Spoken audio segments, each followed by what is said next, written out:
এটা তার টাইটেল, মাহদি তার নাম নয়। তার নাম হচ্ছে মুহাম্মদ, তার বাবার নাম হবে আব্দুল্লাহ, তার মায়ের নাম হবে আমিনা, ঠিক নবী সাল্লাল্লাহু আলাইহি ওয়াসাল্লামের মতোই। এবং তিনি মুহাম্মদ সাল্লাল্লাহু আলাইহি ওয়াসাল্লামের বংশধরদের মধ্যেই হবেন। মাহাদি চট্টগ্রাম থেকে বের হবে না, মাহাদি বুয়েট থেকে বের হবে না, বাংলাদেশ থেকেও তো দু চারটা মাহাদি অলরেডি বের হয়ে গেছে, বের হয় নাই। আর মাহাদি আরবি ভাষায় কথা বলবে। কি ভাষায় কথা বলবে? পাঞ্জাবি ভাষায় কথা বলবে না। আমাদের পাঞ্জাব থেকে একটা মাহাদি বের হয়েছিল ইংরেজদের সময়, ব্রিটিশ আমলে। সে বলেছে আমি মাহাদি, আমি ঈসা, নাউজুবিল্লাহ। পরে দাবি করেছে সেই নবী। আর বাংলার মাটিতে এদের দাওয়াত এখন খুব জোরে জোরে চলছে। নাম দিয়েছে আহমেদিয়া মুসলিম জামাআত, নাম শুনেছেন নাকি? তাদের এই নেতা দাবি করেছিল সে মাহাদি, সেই ঈসা, নাউজুবিল্লাহ। তো মাহাদি আরবি ভাষায় কথা বলবে ভাই। আর মাহাদি হবেন আরব মায়ের সন্তান, পাঞ্জাবি মায়ের সন্তান না। পাঞ্জাবি ভাষায় কথা বলবে না, বাংলা ভাষায় কথা বলবে না। তিনি মদিনা থেকে আসবেন। কোত্থেকে? তিনি দায়িত্ব নিতে চাইবেন না, বরং পালিয়ে আসবেন মক্কায়। মানুষ তাকে জোর করে দায়িত্ব দিবে। আপনারা যারা হজ করেছেন, কাবা ঘরের এই যে তাওয়াফ তো করেছেন মাশাআল্লাহ, তাওয়াফ এবং এই যে আপনার মাকামে ইব্রাহিম, এর মাঝখানে ইমাম মাহাদিকে তারা পেয়ে যাবে এবং সেখানে তার হাতে বায়াত নেওয়া হবে এবং তিনি মুসলিমদেরকে ঐক্যবদ্ধ করে এই জুলুমের এগেনস্টে যুদ্ধ করবেন ইনশাআল্লাহ। বিশ্ব এখন অনেক কিছু দেখা বাকি আছে, হতাশ হবেন না। বিশ্বে এখন অনেক কিছু ঘটা বাকি আছে। মহামারী হয়েছে, জালজালা হবে, আল্লাহ পাকের আযাব গজবগুলো আসবে, নৈতিকতার অবক্ষয় হবে, জুলুম বাড়বে, ঘরে ঘরে ফিতনা ছড়িয়ে পড়বে। এর মধ্যেও আসহাবুল কাহাফের মতো কিছু মানুষ ঈমানও ধরে রাখবে ইনশাআল্লাহ। আল্লাহ পাক যাদেরকে দিয়ে কাজ নিবেন, আল্লাহ পাক তাদেরকে তৈরি করবেন। নতুন প্রজন্ম আল্লাহ পাক নিয়ে আসবেন। কোরআনকে কেউ মিটিয়ে ফেলতে পারবে না, সুন্নতকে কেউ মিটিয়ে ফেলতে পারবে না। এটা পৃথিবীতে থাকবেই ইনশাআল্লাহ তাআলা। প্রত্যেক দেশে দেশে, জেলায়, থানায়, প্রত্যেকটা জায়গায় আল্লাহ ভীরু কিছু মানুষ থাকবে ইনশাআল্লাহ তাআলা। আল্লাহ পাক তাদের অন্তরের মধ্যে গায়েবী একটা মিল বন্ধন দিয়ে দিবে ইনশাআল্লাহ তাআলা। এভাবে চলতে থাকবে সময়। যখন ইমামুল মাহদি আসবেন তখন বিশ্ব যুদ্ধ বিগ্রহ চলতে থাকবে, অনেক ব্যাপক যুদ্ধ চলতে থাকবে। তখন ইমামুল মাহদি মুসলিমদেরকে নিয়ে এই যে জালেম শক্তির বিরুদ্ধে যুদ্ধ করে ওই জায়গা স্বাধীন করবে ইনশাআল্লাহ তাআলা। কিন্তু তারপরেও দাজ্জালকে হত্যা করা যাবে না। দাজ্জাল খুবই শক্তিশালী হবে এবং তার অনুসারীরা হবে প্রচণ্ড শক্তিশালী। তখন আল্লাহ রাব্বুল আলামিন এই মিথ্যা মাসিহকে মেরে ফেলার জন্যে আল্লাহ পাক আসমান থেকে সত্য মাসিহ ঈসা আলাইহিস সালামকে আবার পাঠাবেন। বলেন সুবহানাল্লাহ। আল্লাহ রাব্বুল আলামিন সূরা মাঈদার মধ্যে বলেছেন, ওয়ামা কাতালুহু ওয়ামা সালাবুহু, তারা তাকে হত্যাও করে নাই, ক্রুশবিদ্ধও করে নাই। বাল রাফাআহু আল্লাহু ইলাইহি, বরং আল্লাহ পাক তাকে তার দিকে উঠিয়ে নিয়েছেন। সুবহানাল্লাহ। তিনি কোথায় আসবেন? তিনি সিরিয়াতে নামবেন। কোথায়? সিরিয়ায়। এই যে টার্কি এবং সিরিয়ার জায়গায় যেখানে ভূমিকম্প হলো, সবাই তুরস্ক নিয়ে অনেক বেশি ব্যস্ত, কিন্তু সিরিয়াতে কিন্তু অনেক ক্ষতি হয়েছে, এদিকে মানুষ দেখছে না। আর সিরিয়ার মানুষদের কি যে দুর্ভোগ, কি যে দুর্দশা, এটা দেখার জন্য শুধু আল্লাহই আছেন, আমরা কেউই নাই। এটা দেখার জন্য শুধু আল্লাহ আছেন, আর কেউ নাই পাশে। এই 12-14 বছরের যুদ্ধ বিগ্রহে যা হয়েছে সিরিয়ার অবস্থা, ওইটাকে খেলার মাঠ পেয়েছে পশ্চিমারা। এই মাঠের মধ্যে তুরস্কও ঢুকে গিয়েছিল, এটাও একটা শাস্তি হতে পারে। ন্যাটোর সাথে ঢুকে সেও এখানে হামলা চালিয়েছে, এটাও হতে পারে, আল্লাহ ভালো জানেন। সিরিয়ার মাজলুম শিশুদেরকে আকাশের নিচে রাত কাটাতে হয়, 3 দিনে একবার খাবার পায় তারা। একই অবস্থা ইয়েমেনেও আছে। ইয়েমেনে যে বলা হয় যে 5 থেকে 6 লক্ষ মানুষ মারা গেছে বিগত গৃহযুদ্ধে 2010 সাল থেকে। আর সেখানে যতজন মানুষ মারা গেছে তার মধ্যে 60% হচ্ছে বাচ্চা। তো এই বাচ্চাদের কি দোষ ছিল? তারা কি জানতো শিয়া কাকে বলে, সুন্নি কাকে বলে? তারা কি জানে দুনিয়া কি, আখেরাত কি? তারা কি জানে কোনটা হক কোনটা বাতিল? তারা তো জানে যে মায়ের বুকের দুধ খেতে হয়, দুধের বাচ্চাগুলো দুধ পায় না, মায়েরা দুধ দিতে পারে না, খাবার নাই, দুর্ভিক্ষ। এই সংকটের জন্য কে দায়ী? আল্লাহ না মানুষ? কে দায়ী? যাহারাল ফাসাদু ফিল বাররি ওয়াল বাহরি বিমা কাসাবাত আইদিন নাস। আল্লাহ পাক বলছেন জলে স্থলে যে বিপর্যয়গুলো ছড়িয়ে পড়েছে এগুলো মানুষের হাতের কামাই। কার হাতের কামাই? মানুষের হাতের কামাই। একই অবস্থা ইরাকেও ছিল, মনে আছে? সাদ্দাম হোসেনের কাছে পারমাণবিক অস্ত্র আছে বলে কত নাকি করা হলো, করে লক্ষ লক্ষ মানুষকে মেরে ফেলা হলো। পরে বললো আমরা সরি, আসলে সেখানে কোনো অস্ত্র ছিল না, we are sorry for that. তারা বলে দিল আমরা এর জন্য সরি, ব্যাস লক্ষ লক্ষ মানুষের রক্তের ঋণ শোধ হয়ে গেল। আবু গারিব নামে একটা কারাগার ছিল, এখনো আছে। ওই কারাগারের মধ্যে মুসলিমদেরকে ঢুকিয়ে যে নির্মম নির্যাতন করা হতো আপনারা জানেন না। পাকিস্তানের একজন ডক্টর মহিলা, ওই যে উনি নিউরো মেডিসিন ডক্টর আফিয়া, উনাকে মনে হয় 10 থেকে 12 বছর ধরে ওখানে নির্যাতন করা হয়েছে। আপনার বোনকে যদি একবার কেউ খারাপ নজরে তাকায় আপনার কেমন মনে হয়? আপনার মায়ের দিকে যদি কেউ একবার খারাপ নজরে তাকায়, একটা খারাপ মন্তব্য করে, আপনার কি মনে হয়? আপনার স্ত্রীকে যদি কেউ একটু গায়ে টাচ করে চলে যায়, শ্লীলতাহানি করে, টিস করে, আপনার কি মনে হবে? এরকম লক্ষ লক্ষ বোনদেরকে আমাদেরকে এরকম ধর্ষণ করা হয়েছে দিনের পর দিন। গ্যাং রেপ বলে, গ্যাং রেপ মানে একসাথে 10 জন 12 জন মিলে আমাদের বোনদেরকে ধর্ষণ করেছে। মুসলিমরা তো বললাম না, মুসলিমরা পড়ে আছে ওঠেন বসেন নিয়ে, মজা ট্রল এগুলো নিয়ে। সারা বিশ্বে যা হচ্ছে মুসলিমদের সাথে, যদি আমরা সত্যি জানতাম শান্তিতে ঘুমাতেই পারতাম না, আমাদের ঘুম উড়ে যেত চোখ থেকে। বেশি বললেও সমস্যা, বেশি করলেও সমস্যা, কাকেই বলবো, কে বা বুঝবে? দেখা যায় এমন অনেক সময় হয়েছে, অনেক ভালো ভালো নেতা সমাজে এসেছে, আসার পরে জনগণকে বুঝিয়েছে, জনগণ বলেছে ঠিক আমরা তোমার সাথে আছি। যেই সেই নেতার উপর কোনো বিপদ এসেছে, জনগণ নাই, কাকে নিয়ে কি করবেন আপনি? কার সামনেই বা কি বলবো?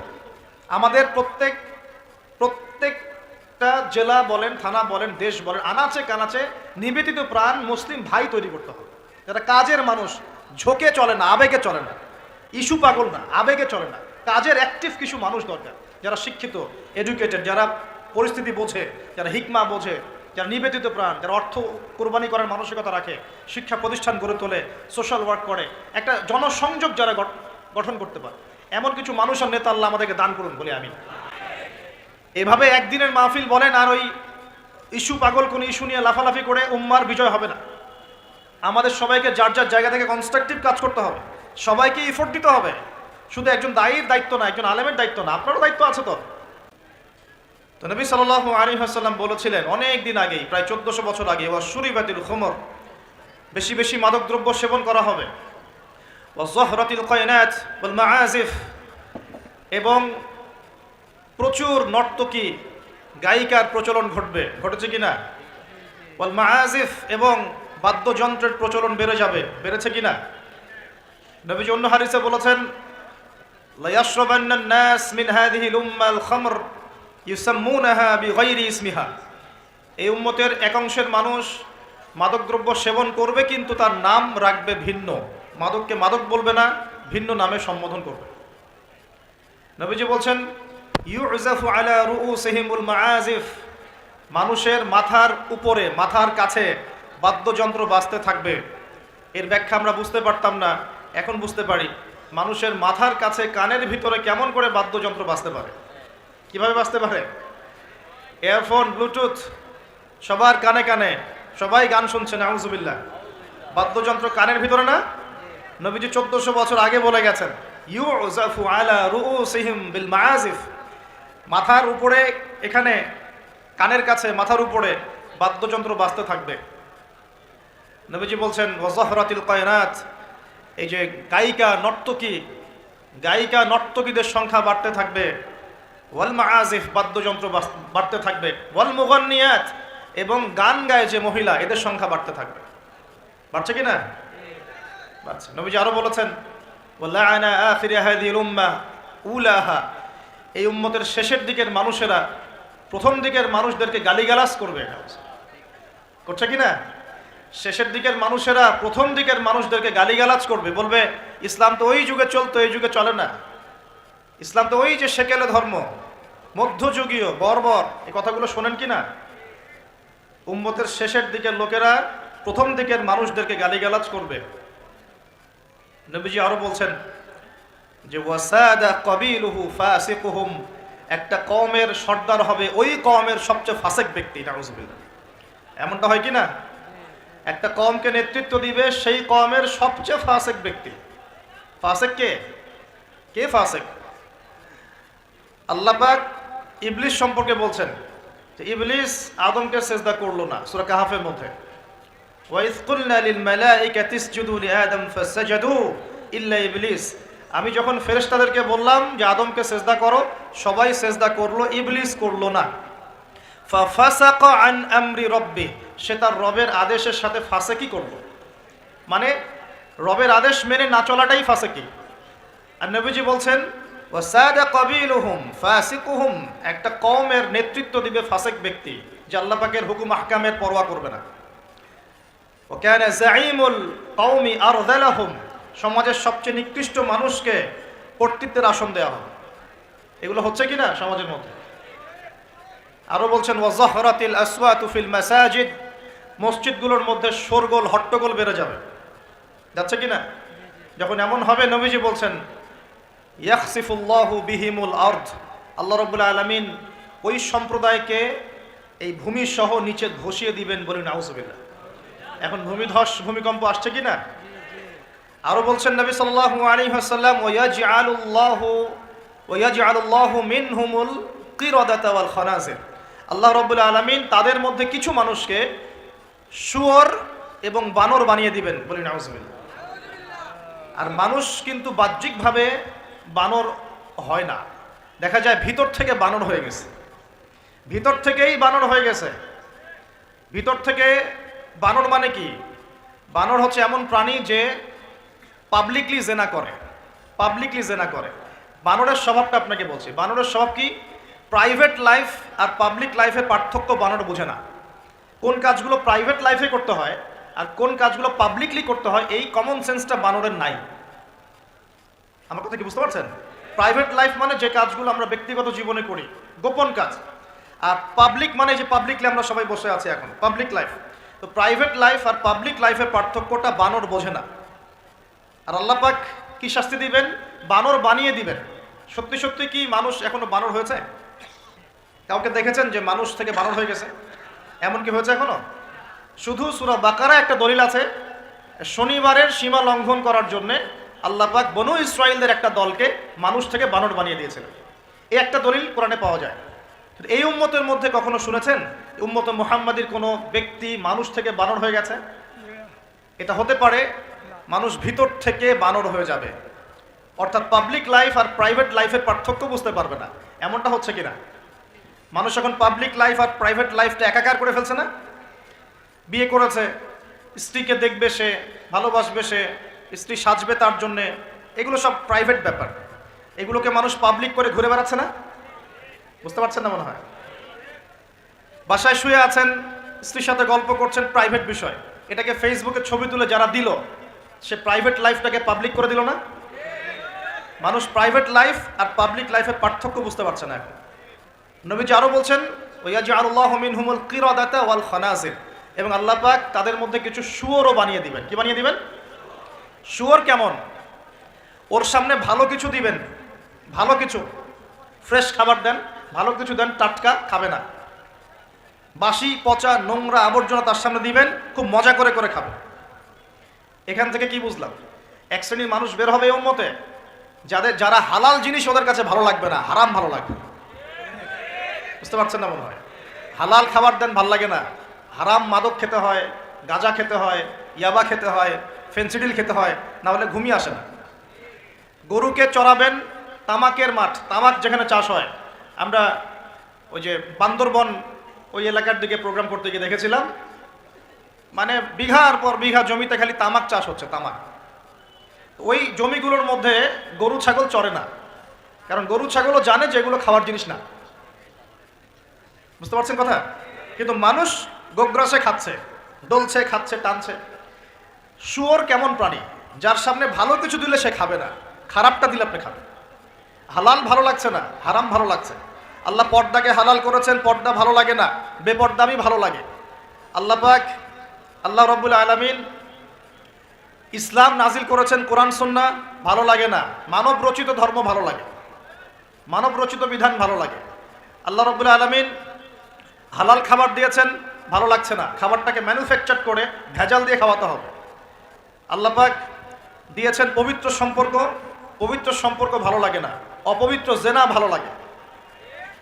আল্লাহ পাক দিয়েছেন পবিত্র বৈবাহিক সম্পর্ক, ভালো লাগে না, পরকীয়া ভালো লাগে, জেনা ভালো লাগে, পতিতাবৃত্তি করতে ভালো লাগে। এটা শুয়োরের স্বভাব। কার স্বভাব? এটাই হতে পারে সেই ব্যাখ্যা আল্লাহ পাক বলছেন, তার নবীর মাধ্যমে জানাচ্ছেন। আল্লাহ পাক এই উম্মতের কিছু মানুষকে বানর বানিয়ে দিবেন, আবার শুয়োর বানিয়ে দিবেন। ভিতর থেকে বানর আর শুয়োর হয়ে যাচ্ছে মানুষ। আর এখন এগুলোই শেখানো হয় যে আমাদের পূর্বপুরুষকে নাকি মানব থেকে তৈরি করা হয়েছে। এই আকীদায় যে বিশ্বাস করে সে স্পষ্ট কাফের। যে এরকম কোন আকীদায় বিশ্বাস করবে সে স্পষ্ট কাফের, এবং তাকে কেউ কাফের মনে না করলেও সে কাফের। এখানে বড় বড় অনেক ওলামায়ে কেরাম আছেন, আমি আসলে তাদের সামনে কথা বলতে লজ্জা বোধ করছি। আপনারা তাদের কাছ থেকে ফতোয়া জিজ্ঞাসা করেন। কেউ যদি বিশ্বাস করে যে আল্লাহ পাক মানুষকে নিজ হাতে আদম আলাইহিস সালামকে সৃষ্টি করেন নাই, বরং মানুষ বানর থেকে আস্তে আস্তে আস্তে আস্তে মানুষ হয়েছে, এই কথা যদি কেউ বিশ্বাস করে তাহলে সে ঈমান থাকবে না কুফরি হবে? ঈমান থাকবে? কোশ্চিন কালেও না। একজনকে চার্জ করা হচ্ছে। অবশ্যই এখানে একটা বিষয় আছে, এটা হয়তো সবাই ধরতে পারছে না। এখানে কিন্তু ইস্যু কয়েকটা আছে। একটা হচ্ছে বিবর্তনবাদ, একটা হচ্ছে ইতিহাস বিকৃতি, একটা হচ্ছে সমকামিতা শিক্ষা প্রদান করা, একটা হচ্ছে ইসলামিক যে মুভমেন্ট সেটাকে সবার সামনে নেগেটিভলি উপস্থাপন করা। এরকম কিছু ইস্যু কিন্তু উঠেছে। আমরা কিন্তু ব্যস্ত হয়ে আছি এই বানর আর মানুষ নিয়ে, তাই না? এখানে বানর আর মানুষটা মূল জিনিস না। এই পুরো জিনিসটার মূল বিষয়টা হচ্ছে এমন কিছু প্রবর্তন করার চেষ্টা করা হচ্ছে যেগুলোর উপরে যদি আমাদের প্রজন্ম 10, 20, 30 বছর পড়াশোনা করে তাহলে 20 বছর পর একটা প্রজন্ম আসবে যারা আল্লাহকে চিনবে না। এইটা উদ্দেশ্য ছিল, এটা উদ্দেশ্য। আরেকটা বড় উদ্দেশ্য হচ্ছে ইতিহাসকে বিকৃত করা। খেয়াল করে দেখবেন ফরায়েজি আন্দোলন, হাজি মোহাম্মদ শরীয়তুল্লাহ, তিতুমির, এই যে ইংরেজ বিরোধী বিপ্লবে যারা সর্বোচ্চ নেতৃত্ব দিয়েছিলেন আলহামদুলিল্লাহ, তাদের নামগুলো আস্তে আস্তে আস্তে আস্তে কিন্তু মুছে ফেলার চেষ্টা করা হচ্ছে। এবং এই জায়গায় কিন্তু এমন কিছু শাসনকে হাইলাইট করা হচ্ছে, যেমন সেন শাসন, খেয়াল করেন নাই? তাদেরকে হাইলাইট করার চেষ্টা করা হচ্ছে, এটা খুব ভালো ছিল। একটা জায়গায় দেখলাম লিখেছে ওইটা নাকি গণতান্ত্রিক ছিল। তা আমরা প্রশ্ন করতে চাই, ওই সময় গণতন্ত্র ছিল? সেন আর পাল বংশের সময় গণতন্ত্র বলে কিছু ছিল? কি দিয়ে মানুষকে কি শেখাচ্ছে আল্লাহ ভালো জানে। তো শিক্ষা ব্যবস্থার বেহাল দশা। কি দশা? বেহাল দশা। আমাদের সন্তানদের ব্যাপারে যদি আমরা সতর্ক না হই তাহলে ওই যে নবীজি বললেন ওয়াতুউল্লিমা লিগাইরিদ্দিন, ভূমিকম্প, আল্লাহর আযাব গজব আসার অন্যতম কারণ হবে ধর্ম বিবর্জিত শিক্ষা চালু করা।